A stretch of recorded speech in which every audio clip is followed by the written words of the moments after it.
Coucou, c'est moi, Rebecca Tropicalo. Donc, bienvenue une nouvelle fois sur ma chaîne. Nous allons aborder cette fois-ci le droit des affaires. Donc, on a vu effectivement toute la partie contractuelle et toute la partie sur le régime des responsabilités extra-contractuelles. Là, nous allons voir ma matière de spécialité qui est le droit des affaires. Alors, il faut savoir que je fais du droit des affaires depuis 2015 quand même. Et oui, j'en ai fait depuis 2015 quand j'ai commencé. Ben, je ne me suis jamais arrêtée en fait, effectivement. Entre-temps, je suis devenue auto-entrepreneur. Après, j'ai changé de fac, etc. Mais je n'ai jamais interrompu mon cursus et je n'ai jamais, changé de matière. Je ne suis jamais passée de la matière administrative au droit des affaires, par exemple. Mon but, c'était d'apprendre crescendo, pas à pas, à mon temps, jusqu'à ce que je devienne, je dirais pas super forte, hein, mais en tout cas, que j'estime avoir un bon niveau. Pour ça, j'ai fait deux prépas, une prépa annuelle et une prépa d'été dans un institut d'études judiciaires et on était vraiment très encadrés. Et ça se présente comme ça. Vous avez des galops d'essai à rendre. Donc, ce sont des feuilles, en fait, des feuilles de cours qu'on doit avoir le sujet plus le corrigé. Donc, je pense que au lieu de reprendre le cours, on va reprendre ces fameux corrigés. Il y en a 4. Et normalement, ça revoit l'ensemble du programme. Donc, chaque année, ça change, hein. Voilà, mais en d'autres termes, dès qu'on est à jour au niveau des jurisprudences et qu'on suit certaines grandes réformes, etc., normalement, on ne devrait pas être trop perdu. Alors, le premier thème, effectivement, porte sur la société, le dirigeant et les actionnaires. Là, en fait, comme c'est un cas pratique, je vais commencer par lire les faits. Les faits, c'est quoi? C'est qu'est-ce qui s'est passé dans l'affaire, euh, de quoi s'agit-il en d'autres thèmes, et quelle sera la problématique qu'on peut du coup soustraire aux faits.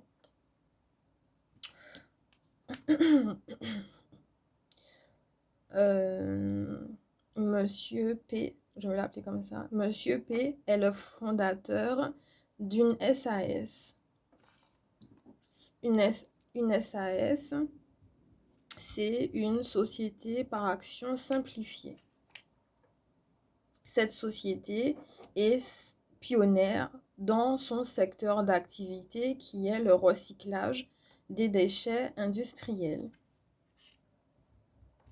Donc, je reprends. Monsieur P est le fondateur d'une société par action simplifiée. Cette société est pionnière dans son activité du secteur de recyclage industriel.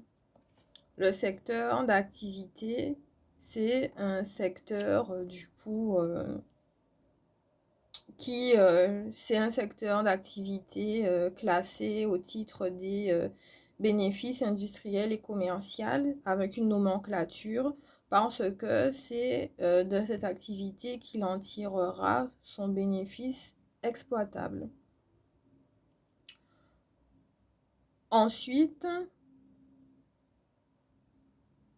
il y a un grand groupe, un très grand groupe, qui souhaite racheter la part de participation à Monsieur P afin d'élargir du coup ses activités du grand groupe.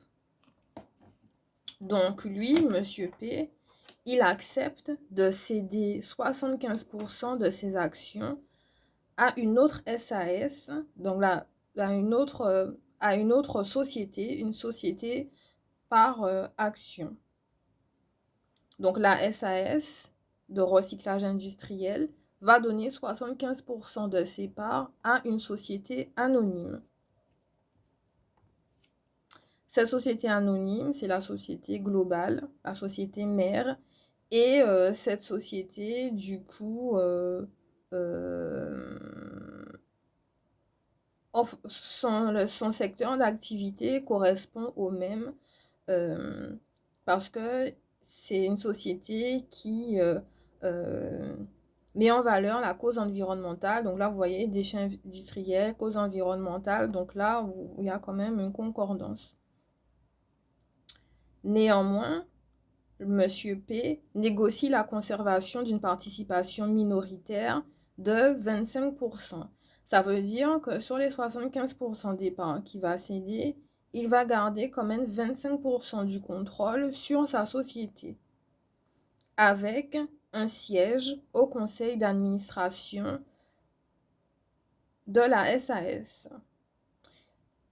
Donc déjà, ici, vous avez une particularité. Il y en a deux particularités. La première, c'est de faire la distinction entre une SAS et une SA. Donc pour ça, forcément, il faut se référer au code de commerce et il faut un peu connaître son cours. Ce qui va nous intéresser, c'est en fait le contrôle de la société mère qui va acquérir 75%, mais qui va laisser 25% de contrôle à la société qui va devenir sa fille, qu'elle va racheter. 75 plus 25, ça fait un contrôle total. Ça fait 100%. 5 et 5, je retiens. 1, 7, 8, 9, 10. C'est bien ça. Et la seconde chose à savoir, c'est qu'en droit des sociétés, on distingue deux types de sociétés. Les sociétés cotées en bourse sur des marchés réglementés. Donc en France, c'est le CAC 40. Après, à New York, vous avez les bourses, voilà, avec le dollar. Après, vous avez la bourse avec le yen, etc. Partout dans le monde, vous avez un marché réglementé. Et les titres sont ouverts pour les sociétés cotées. Les titres sont des titres négociables qui sont ouverts. Donc, comme la société anonyme, qui se distingue de la société par action simplifiée, la société anonyme, elle peut faire du coup des achats de parts du fait qu'elle soit ouverte sur ce marché réglementé. Parallèlement, il faut savoir que pour garder un contrôle, donc là on vous dit il garde 25% de contrôle, mais pour garder le contrôle d'une société, il faut avoir aussi en aval, d'ailleurs c'est prohibé, l'approbation du conseil d'administration.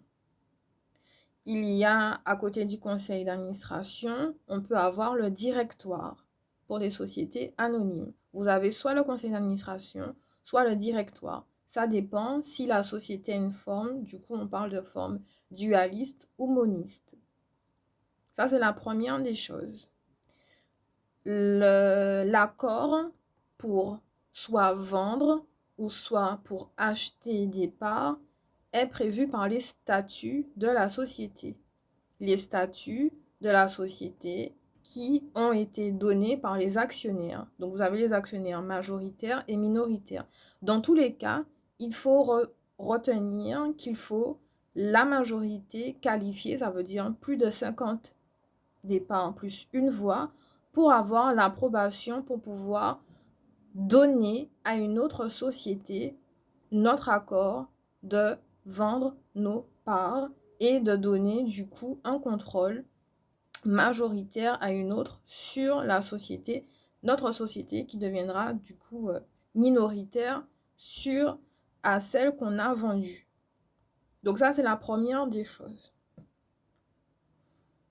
que le cas pratique nous informe. Poursuivons la lecture dans un second temps. Au bout d'un an et demi, on nous dit Monsieur P réalise que la société, la SAS, n'a pas été aussi bien intégrée au grand groupe qu'il a annoncé, car la personne désignée par la société anonyme comme étant le président de la société par action simplifiée, n'a pas agi dans le meilleur intérêt. Donc, dans le meilleur intérêt de la SAS qu'il a rachetée.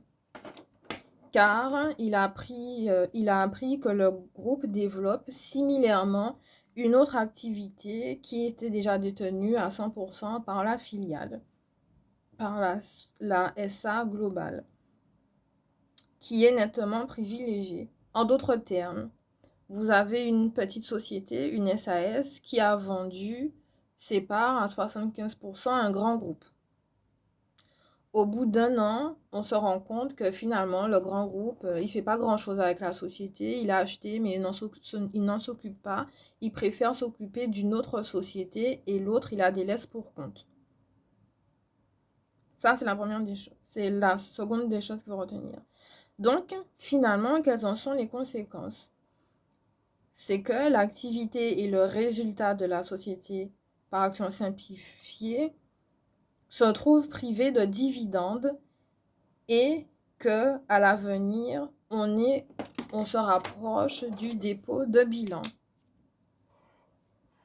Alors, dans une société, effectivement, vous avez plusieurs sources de revenus et quand vous avez plusieurs sources de revenus, vous avez plusieurs manières de les garder et de les intégrer dans le patrimoine pour que ça fructifie du coup les revenus perçus du fruit d'activité de la société. Il y en a plusieurs. Pour ne pas s'éparpiller, on va aller à l'essentiel, le dividende. Les dividendes, c'est le bénéfice tiré d'une activité. C'est le profit. C'est, si vous voulez, l'actif. Ou encore, on parle de bonus de liquidation lorsqu'on doit redistribuer les dividendes. Les dividendes peuvent être effectivement redistribués entre associés ou alors gardés en réserve. On peut très bien décider de garder pendant un moment les dividendes dans notre portefeuille sociétaire sans pour autant les exploiter et les utiliser tout de suite. Voilà, ça c'est la première des choses. Au titre des droits des affaires. Ensuite, fiscalement parlant, parce que aussi le droit fiscal des affaires, c'est une autre branche du droit des affaires. Fiscalement parlant, les dividendes sont reportés dans la liasse comptable, et c'est dessus qu'on va imposer la société. Contrairement à ce qu'on pense, on ne va pas imposer le chiffre d'affaires. Il ne faut pas confondre en fait le chiffre d'affaires et les dividendes. D'accord? Les dividendes, c'est pour les sociétés cotées en bourse. Et un chiffre d'affaires, même un auto-entrepreneur peut du coup en avoir. Mais sa société ne sera pas cotée en bourse. Le chiffre d'affaires, si vous voulez, c'est quand vous faites la différence entre votre actif et votre passif, vous avez un bénéfice. Ou alors vous obtenez un déficit. Si mon actif est supérieur à mon passif, j'ai un bénéfice. Et si mon passif est inférieur à mon actif, j'ai un déficit. Et en général, c'est sur cette différence qu'on va reporter l'alias fiscal et savoir si effectivement la société est au bord du dépôt de bilan. Et ensuite, on va savoir si, en fonction de l'activité et des fruits perçus du fait de l'activité, en fait, des ventes, du chiffre d'affaires qu'on aura obtenu, on pourra du coup l'imposer soit au titre des bénéfices industriels et commerciaux ou des bénéfices industriels non commerciaux, et savoir du coup si ça sera sur le revenu personnel, du patrimoine personnel de l'entrepreneur, ou alors le cas présent, ça sera une imposition à l'IS, l'impôt sur les sociétés.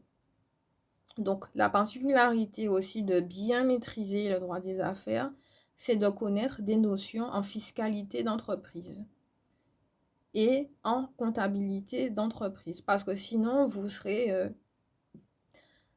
parfois un petit peu perdu. Après, si vous n'en avez pas, bon, après, c'est toujours bien parce que ça ramène des petits points en plus. Tout ça pour dire que, en fait, vu que ils sont, ils ont un déficit et que, du coup, celui qui était censé avoir 25% de contrôle, ben, il est privé de ses dividendes, alors même que finalement c'est le fondateur, hein, et qu'il était pionnier dans son secteur. Il se demande, donc il vient voir un avocat en droit des affaires et il nous demande à nous quelles sont du coup les actions à responsabilité qui pourraient être engagées par le président du coup de la SAS envers la société anonyme dans le cas où la société demeurait in boni, ça veut dire dans le cas où la société ne serait pas encore entrée en procédure collective, mais peut-être sur le point de déposer son bilan et que comme ça fait seulement 1 an que cette situation perdure, si ça devrait perdurer dans le temps, 2, 3, 4, 5, 10 ans, là, la société ne serait plus in bonis, elle serait du coup déficitaire et dans l'impossibilité manifeste de pouvoir répondre avec son actif disponible et son passif exigible. Voilà. Donc là, c'est la première des choses à retenir. Donc, dans le cas pratique, puisqu'on est censé être avocat en droit des affaires, c'est cette question qu'on nous pose et c'est à cette question-là qu'on va y répondre dans une deuxième vidéo.